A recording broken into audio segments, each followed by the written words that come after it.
Alright, what's good everybody? It's your boy Akeen and welcome to today's second blog. Heading things over to the defensive side of all my top 5 prospects heading towards the 2013 NFL Draft. Starting things off defensively with the defensive ends. And I have some stellar players for you guys in hand. Starting at number 5, my Texas Longhorn, Alex Okafor. And he has great experience and he's already NFL ready as far as size at 6'4", 264 pounds. Now he ended up replacing the departed Eddie Jones and Sam Acho after his sophomore season, and he actually stepped up well, improving each year, and he had double-digit sacks as a senior, including 4.5 sacks in the Alamo Bowl and their victory over Oregon State. I think he's a great player overall. He packs a powerful punch and has great arm extension against opposing offensive linemen, in which he could drive them inside the backfield and cause disturbance in the run game.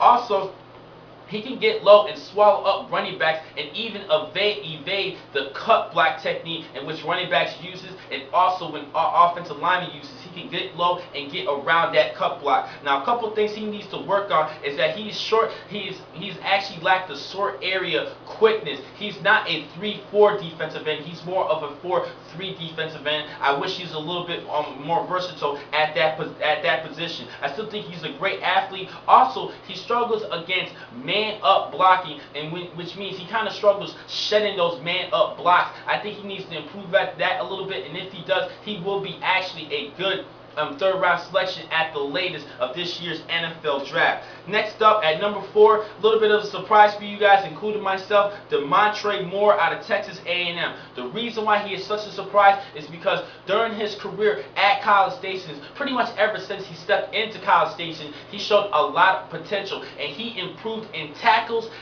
for loss, and sacks, and he was actually a lottery pick coming towards this year's NFL Draft, but he had a terrible workout. 12 reps at 225, and he ran a 4.9540. He needs to do a lot better than that, and I know he's a lot better than that. I think he had just a bad workout. That's why I had to put him at number 4. He's a great athlete. He can give you a good punch on the inside. I think he will do good in the National Football League. I think he just had a bad workout. And because of that bad workout, I had to put him at number 4. At number 3, this was a shocker for me. Ezekiel Ansah out of BYU. He came out of nowhere in this year's NFL Scouting Combine. He ran a 4.6340. He ran a 4.26 shuttle, which was the best among the defensive end, and he did just have 21 reps at 225. He has long arms, and he flashes the complete package. He shows freakish athleticism at the Scouting Combine. That's why I had to put him in my top 5, and he had the most notable workout among all the players combined in this year's Combine overall. Now, a couple weaknesses for him is that he actually admitted that he lacks stamina. He needs to work on that stamina. Also, he had decent productivity this past season. He did have over 10 tackles for loss and 4.5 sacks, but he was overshadowed by his teammate Kyle Van Noy in the sack department, and that little bit concerns me. He's such a freakish athlete. I thought he should have performed a little bit better at BYU last season. But he reminds me a lot of Jason Pierre-Paul of the New York Giants. He didn't do too well as far as sack-wise and during his seasons at South Florida, but he became a dominant player in the National Football League, and I think that Ansah can be the same person just like Pierre-Paul.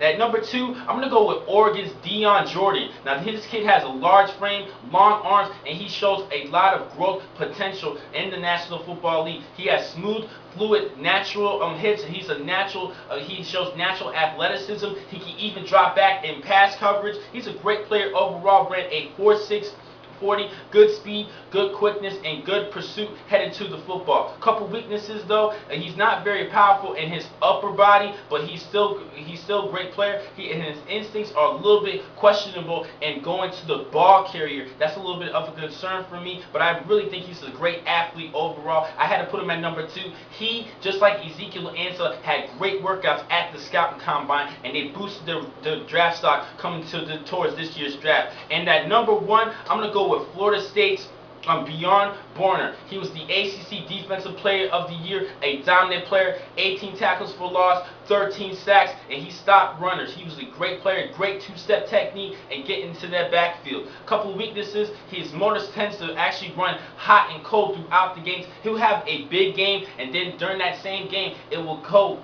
downhill a little bit, but then he'll come back up. He needs to be tenacious throughout the entire game, and I think he will do well in the National Football League. Also, he pops up straight up off the snap sometimes, which means offensive linemen can get leverage over him and overpower him. He needs to stay low, but I still think he's a great athlete. The #1 guy at the defensive end position, obviously. Great sack leader, one of the nation's leader in sacks this past season. I think he's a great top 10 pick coming towards this year's draft. A couple of honorable mentions for you guys. I have some great players for you. Marcus Hunt of SMU. He had a great workout, definitely boosted up his draft status. He will be no later than a mid-second round selection in my opinion. Also, LSU Sam Montgomery, he's a great athlete, and Datone Jones of UCLA. I think both these two players can work well in no later than the 3rd round of this year's NFL draft. Now, my sleeper at the defensive end position, a little bit questionable because he's coming back from a knee surgery. That is Quantaris Smith out of Western Kentucky. He was actually the Sun Belt Player of the Year, 12.5 sacks this past season, but he shows a lot of potential. If he recovers from that knee surgery, I think he will be a great steal in this year's NFL draft. I think a team should definitely still select him, even though he's coming off from knee surgery. Now, I have one more video left for you guys, and I need to give you guys my top 5 defensive ends. I'll catch you guys a little bit later. Thank you for watching this vlog. I'm your man, Akeem McCall. Be easy.